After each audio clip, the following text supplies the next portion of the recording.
Lens diaphragm functions much like the iris of the eye. It is a metal diaphragm which can be expanded or constricted by moving the turning ring on the lens mount or barrel. It controls the aperture. Aperture is the opening of the lens or yung butas in which light passes through. It is represented by f number or f-stop such as f1.8, f4. The greater the f number, the smaller the aperture. Pag mas lumiliit naman yung f number, mas malaki yung butas.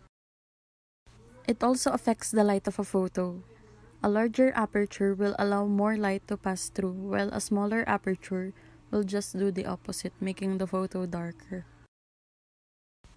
The aperture affects the depth of field, which is the area of an image which appears to be sharp.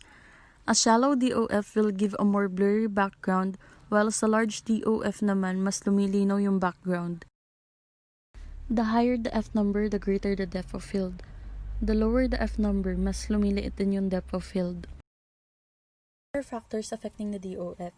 The first one is the camera subject distance. Pag mas malapit yung position ng camera sa subject, mas shallow yung DOF and mas blurry yung background. Pag naman mas malayo yung camera, mas sharp yung image and mas malaki yung DOF. The next factor is the focal length. A short focal length, like wide-angle lens, will give a large DOF. A longer focal length, like telephoto lens, will give a more shallow DOF. You can see in the image above the difference between using both. The circle of confusion is the area that a point light source is projected onto the focal plane. A larger circle of confusion means that an object is less focused, and a smaller one means that it's more focused. The circle of confusion affects how objects look out of focus. If you look at some films, you'll see blurred backgrounds. That's because they're out of focus, and the circles of confusion for all the sources of light there are overlapping each other. The aperture also affects the shutter speed.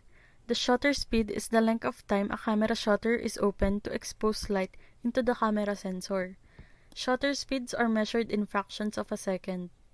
The higher the denominator, the faster the shutter speed. Shutter speed determines light and motion.